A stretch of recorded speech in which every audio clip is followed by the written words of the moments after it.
Sir, आज India में एक बहुत बड़ी डेवलपमेंट देखने को मिली। भारत के वजीर आजम नरेंद्र मोदी 16 एयरपोर्ट प्रोजेक्ट्स का इफ्तिताह कर रहे हैं। इनकी टोटल लागत जो है वो 42,000 करोड़ रुपीस है। पाकिस्तान ने bill and Melinda Gates foundation में अपील कर दिया है कि हमें लोन चाहिए, लोन का पैकेज चाहिए। अब एक तरफ तो बिल एंड मेलिंडा गेट्स से हम ये सर्विसेज लेना चाहते हैं, इससे पहले वो पोलियो के कतरे पिलाने में पाकिस्तान को मदद कर रहे हैं, और दूसरी तरफ भारत के वजीर आजम नरेंद्र मोदी 16 एयरपोर्ट प्रोजेक्ट्स का इफ्तिताह कर रहे हैं। इंडिया जो है जिस तरह से इंफ्रास्ट्रक्चर अपने मुल्क के अंदर बना रहा है, जिस तरह से वो अपनी जो एयरपोर्ट्स है या जो अपने हवाई सफ़र है वो इतना इकोनॉमिकल और इतना स्टैंडर्ड वाला बना रहा है कि उनका मानना ये है कि अब दुनिया की जो फ्लाइट्स है ना वो इंडिया में आके स्टे करें और उसके बाद फिर जो है आगे की तरफ मूव ऑन। 42,000 इंडियन करोड़ की लागत से ये प्रोजेक्ट आएंगे।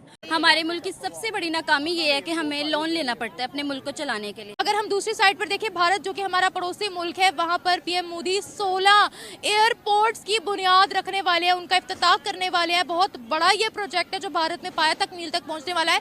एक वो मुल्क है जहाँ Bill Gates as a guest आता है, और एक वो मुल्क है जो Bill and Melinda foundation, Gates foundation से अब लोन की अपील कर रहा है। वो तरक्की पे तरक्की कर रहे हैं, खुद को दुनिया की सुपर पावर कह रहे हैं, और हमारा आज भी IMF के पास प्रोग्राम चल रहे हैं। पाकिस्तान के लोगों का स्टैंडर्ड हर गुजरते दिन के साथ गिर रहा है। वो अपनी जो है हवाई सफर को इतना आसान और इतना इकोनॉमिकल बना रहे हैं कि ज्यादा भारतीय हवाई सफर करें, ताकि लोगों को पता चले कि इंडिया एक रिच कंट्री है। और अपने पाकिस्तानी तो अब मुझे लगता है इतने मजबूर हो गए कि साइकिलें चलाने लगे। हम सिर्फ अगर भारत को नहीं पूरी दुनिया को देखें तो हर मुल्क जो है वो ग्रो कर रहा है सिवाय हमारे पाकिस्तान के। कि यार वो हर फील्ड के अंदर ना अपने मुल्क को ऊपर उठा रहे हैं, हमारी एक फील्ड भी नहीं है। भाई वो मांगते हैं किसी से जाके, पहली तो बात यहीं पे बात खत्म हो गई।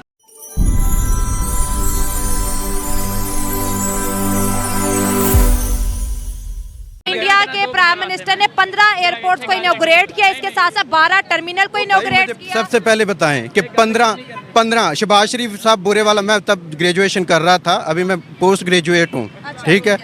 तो शहबाज शरीफ साहब ने वहाँ पे जो वादे किए हैं, जो उधर जाके वो वहाँ पे वादे किए थे कि जो फलान जगह भी पुल बन जाएगा, बिहाड़ी मेडिकल कॉलेज बनाए, कहाँ से पैसा लाएंगे जनाब? बताएं ना, पैसा किधर से आ रहा है? पाकिस्तान में इन्वेस्टर है कोई? आपको आउटपुट मिलेगा? आपको IMF का कर्जा मिल जाए, बड़ी बात है। चलो IMF का कर्जा मिल जाए, फिलहाल जो है वो तनख्वाहें चल जाएंगी। लेकिन आज हम एयरपोर्ट्स पे बात कर रहे हैं ना, कि अगर हम अपने पड़ोसी मुल्क इंडिया की बात करें तो एक साथ 15 एयरपोर्ट्स को इनॉग्रेट किया। कश्मीर में इंटरनेशनल एयरपोर्ट बना दिए, 12 टर्मिनल बना दिए, सिटी टू सिटी इंटरनेशनल और नेशनल एयरपोर्ट्स को कवर करें, ताकि जो हमारे लोगों का स्टैंडर्ड है वो इम्प्रूव हो। आपने इंडिया से कंपैरिजन किया। हाँ। इंडिया के अंदर इस वक्त 3 लग्जरी गाड़ियां बनाने की कंपनियां जो अपनी जाती हैं, और मुकेश अंबानी की वो कंपनी जो है वो आपके पाकिस्तान के बजट से ऊपर है, जो उनकी GDP ग्रोथ है। वो टाटा की थी अभी टाटा शायद, ठीक है। तो आप मुझे ये बताएं कि आप उनसे मुकाबला कर रहे हैं, आप लेकिन हम मुकाबला नहीं करें, हम अवेयरनेस करते हैं कि यार वो हर फील्ड के अंदर ना अपने मुल्क को ऊपर उठा रहे हैं, हमारी एक फील्ड भी नहीं है। भाई वो मांगते हैं किसी से जाके, पहली तो बात यहीं पे बात खत्म हो गई। ये पाकिस्तान ने आज तक अपना कमाया किस दिन है? तनख्वाहें सारी आपने IMF से लेके पूरी की हैं 75 सालों में। वो क्या एक अभी वो मेरे ज़हन में नहीं आ रहा वो क्या थे, वो उन्होंने कहा कि आप मूंगफली के डोडे भेज रहे हैं। वो जिमी कार्टर था शायद अमेरिका का सदर, जिनसे इनकी डील हुई थी। वो डिक्टेटर उस वक्त तक कहता है आप थोड़े से और पैसे भेजें, ये आप मूंगफली के डोडे भेज रहे हैं। ये इमरान खान ने भी अपनी एक बयान में, भाई इमरान खान की कोई बात भाई साबित, वो कोई भी बात वो गलत कह रहा है, आए मेरे पास, मैं साबित करता हूँ। आप अपने गिरेबान में देखें ना, पाकिस्तान की हिस्टोरिकली कोई बात गलत कह रहा है। अगर हमारी कंपनी या इस्टेब्लिशमेंट के बारे में वो ये बात कर रहा है तो इस्टेब्लिशमेंट हो सकता है कि ठीक हो गई हो। अगर हमारी इस्टेब्लिशमेंट का ये बयानिया है कि अब वो इस्टेब्लिशमेंट नहीं रही कि जो जनाब इनसिक्योरिटी लाए पाकिस्तान के अंदर, मैं मान लेता हूँ ठीक हो गई है। देखें भाई, वो हमने कहानी पढ़ी थी, शेर आ गया, पहली दफ़ा आ गया, दूसरी दफ़ा आ गया, तीसरी दफ़ा सचमुच आ गया। सचमुच जब शेर आ गया ना तो किसी ने माना नहीं है, क्योंकि वो अपनी हिस्ट्री देखे, बैक पे देखे, अपनी पुष्ट बनाई। डेमोक्रेसी, डिक्टेटर ने क्या किया आज तक? वक्ती तौर पे उसने, अब ये जो डॉलर नीचे आया है, अगर इसकी असल वैल्यू देखी जाए तो ये 300 से ऊपर है। ये मसनूई तौर पर बाउंड किया हुआ है, ताकि ये जो है ना, ये जो करंट गवर्नमेंट है इसको जो है वो सस्टेन किया जाए। ये मामले हैं, वो वहाँ पर टूरिज़्म इतनी ज़्यादा है, हम सिर्फ बैठते हैं तो हमारे पास क्रिटिसिज्म के अलावा कुछ भी नहीं है। हम सिर्फ इंडिया को तनकीद कर सकते हैं, लेकिन उसके पॉजिटिव चीज़ों को अगर दिखाएं, उनको आइडियलाइज करें, तो हम चीज़ को उनको अडॉप्ट करें, तो हम भी कुछ ना कुछ कर सकते हैं। अल्टीमेटली हम यही करेंगे कि जी हमारे पास एटम बम है, वो कहेंगे हमारे पास भी है। बमों से अगर कुछ होता ना तो फिर अमेरिका के पास सबसे ज़्यादा है, ठीक है, उसके बाद चाइना के पास है, रशिया हालांकि रशिया इस वक्त देखें यूक्रेन के अंदर रशिया के पास सब कुछ था ना, यूक्रेन के अंदर पिछले 3 साल से जलील हो रहा है, नहीं जीत सका जंग।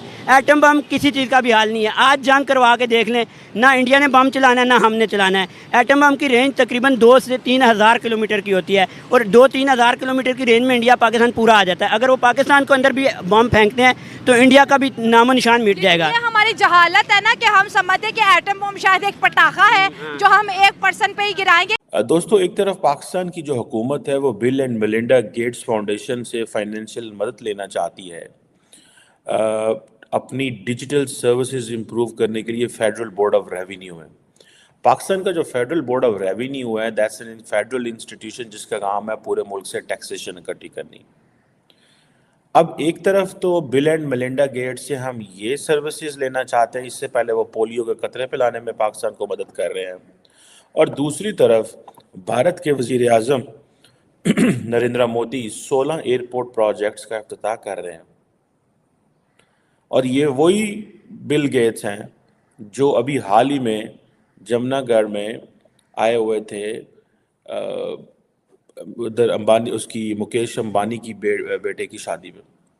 सो अब आप इमेजिन कर लें कि एक तरफ मुकेश अंबानी जो है कि वो गेस्ट हैं और वो भारत में आए हुए हैं।